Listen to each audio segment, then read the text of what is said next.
Hello and welcome back to All In Driving. We're less than a quarter of the way through the 2024 season, but there's a lot of movement going on, a lot of chatter. So I want to talk about the 2025 driver lineups and what I'm expecting.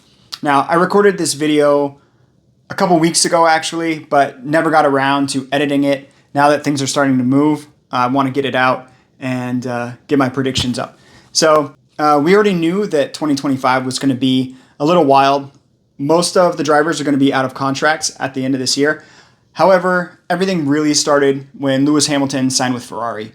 The only other news we've had so far since then is that Fernando Alonso has decided to stay with Aston Martin, which I did expect, and we'll just go through everything here.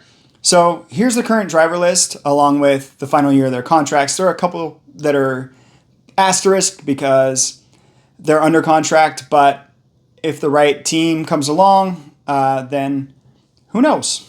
So let's go all in on our driver predictions for 2025.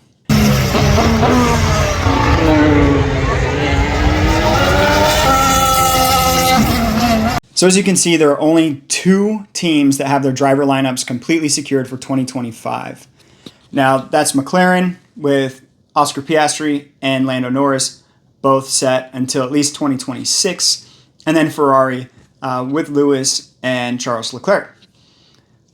Now, I don't see any way that Lando's going to get moved away, so let's just take both of these teams off the board. George is good through 2025. I expect a contract extension once Mercedes find their other driver. There's a lot of speculation around Red Bull, and I expect that Max will end up staying with his contract. I don't know what's going to happen with Christian Horner. I don't know if Newey's going to leave. I don't know what's going to happen. But as of right now, I just think Max is a good fit. And now while Williams is improving year over year, and they don't really want to be a stepping stone team, that is where they are right now. So I'm not sure they'll have enough to keep Alex Albon. So now we've got 6 drivers sorted out, and we've already removed McLaren and Ferrari from our list. On the other side of things, we've got this driver's bucket with all the other drivers on the grid. First, we'll throw in all the current drivers on the grid without a seat, and we'll add Alex Albon, who I think will move if the right opportunity shows up. Then let's add up-and-comers and reserve drivers who will be looking for a seat in the next couple of years. With our teams and drivers in place, there are a couple of quick decisions to make. The first is Red Bull's second seat. We all know the stakes. But even the way things are going, it's probably Checo's seat. It was his seat to lose at the beginning, and Daniel Ricciardo has not done much in the first few races. Part of it on him, part of it on the car, part of it just circumstance. Yuki is actually outperforming him in every race, but I just don't see Yuki being moved up at this point. I think that's just Red Bull's move. And I'm wavering on this from when I said it the first time. But I do think Lance Stroll will still be at Aston Martin next year, as long as Lawrence is still owning the team. And I know there's a lot of hate for Lance, that he's a paid driver, for how often he crashes, and his attitude with the media, and just generally some weeks. But the reality, he's roughly in the middle of the pack as far as talent on a good week. All right, so here's where the craziness begins. I think we'll try to fill out the next few seats using kind of a domino effect. Lewis's move pushed out Carlos Sainz and left a hole at Mercedes. I would think he's talking to all the teams, and he pretty much can go wherever he wants at this point. While Mercedes might be a good option until they bring up Antonelli and push him out, I think Carlos is looking at something more longer term. The Sauber team's transitioning to Audi in 2026, and is hoping to be in the top half of the grid at that point. Sainz can be the pillar of growth on the driver's side for that. The way Sauber's looked, it's going to be hard. It's going to be a tough year next year especially, and probably even 26 as Audi takes over and starts to get their feet underneath them. But I think overall, it's probably the best option. With that, adding Sainz to the team will definitely push out either Zhou Guanyu or Valtteri Bottas. Bottas says he'd like to keep racing and be with Sauber through the transition, but's also open to driving with any team. With Carlos Sainz on the board, the Sauber think they need to move quickly on Valtteri, Can they wait and see where the chips fall? I think they wait. So the next domino to fall will be at Mercedes, which, like Carlos Sainz, can basically choose whoever they want for their second seat. The initial list of names kind of looks like this: Carlos Sainz, Fernando Alonso, who is no longer on the list, Sebastian Vettel, Valtteri, Alex Albon, Mick Schumacher, Nico Hülkenberg, and Andrea Kimi Antonelli. In this scenario, Sainz is definitely out. Vettel, I think, is out. Mick is out. Antonelli is Toto's guy. But he already skipped over F3 and may not have the experience to start the team at Mercedes. I just think it's a big risk for both him and Toto to bring him on board too soon. And I just don't know that he's going to be ready. So then the question is, what does Mercedes want? Do they want a placeholder? Obviously the best one possible before Antonelli's ready, or a potential long-term solution who's still improving. If you're looking for a placeholder, you're probably looking at Bottas and Hülkenberg. But they're probably, especially Hülkenberg, looking at a longer contract than like 2 years. I think either of them would jump at the opportunity to be back in a top car. Nico has looked good in Haas, to be honest. And it's tough to judge Bottas due to his current car's issues. If you're Mercedes, though, I don't know how you take either of these guys over Alex Albon.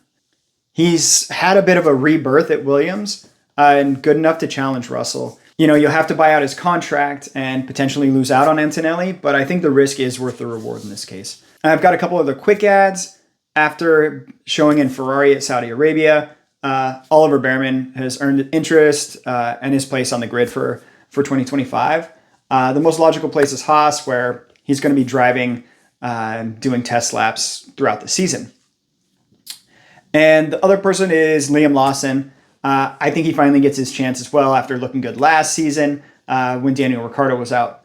And finally, I think that Pierre Gasly will probably re-sign with Alpine. He's a slightly better driver, in my opinion, than Esteban Ocon.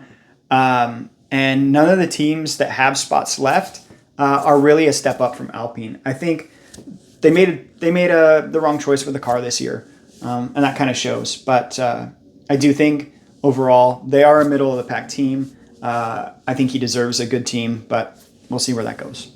So with 6 openings left, let's get ourselves a smaller driver bucket. It would make sense for RB's choice for their second driver to be whichever of their current drivers will better complement Lawson. I think that Yuki will continue to outperform Daniel, and unless things go crazy at Red Bull and Ricciardo gets that Red Bull seat, I honestly think he'll be out. He'll be off the grid next year. So no decision is really necessary. Yuki's in. And Red Bull could still use Daniel Ricciardo as their spokesman. I mean, he'd be great, and he could take a shot at World Endurance Championship or Rally or something else. Now, for another driver leaving the grid, we go back to Sauber. I think that both Zhou and Bottas are going to be out. Zhou, especially if he doesn't outscore Bottas. Sainz is going to be a great addition. And do they really want to pair him with Bottas? I don't think so. I think they're more likely to pair him with somebody like Nico Hülkenberg. So I think it's going to take a grand effort for Logan Sargent to stay on the field in 2025. I just don't think it's going to happen. It's not looking good for him already. So Williams is going to be the second team that I think will completely change their lineup. I think they'll pair an experienced driver with a younger driver, which tends to be the case in a lot of teams, when they go through a bigger change. For experience, I think Esteban Ocon, he's a good driver.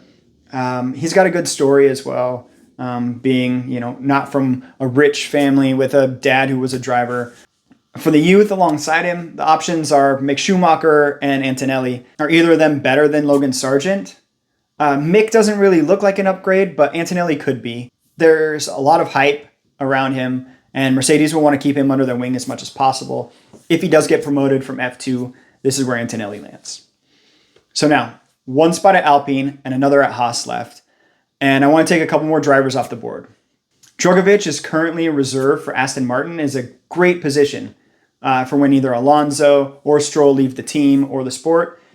But I do think he's out for 2025. Pouchan is out with Sauber, that they'll be choosing veterans. And I think Mick will have to wait another year to see if he'll get a shot. Haas needs a veteran to work alongside Behrman. and I don't see a reason for Haas to change to any of the drivers left. They'll wish they had Nico, but K-Megs will do for one more year. Alpine needs to get their car right more than they need a young driver who might get fans excited. Whatever they've done with the car this year is just wrong. I can realistically see them with any of these drivers, but I can also see any of these drivers being completely off the grid. In a vacuum, I'd take Bottas. For Alpine, I think I make that decision as well. So there it is, the 2025 grid. Let's see how long before I'm proven wrong. So who's going to be the first move? Let me know in the comments. And until next time, cheers.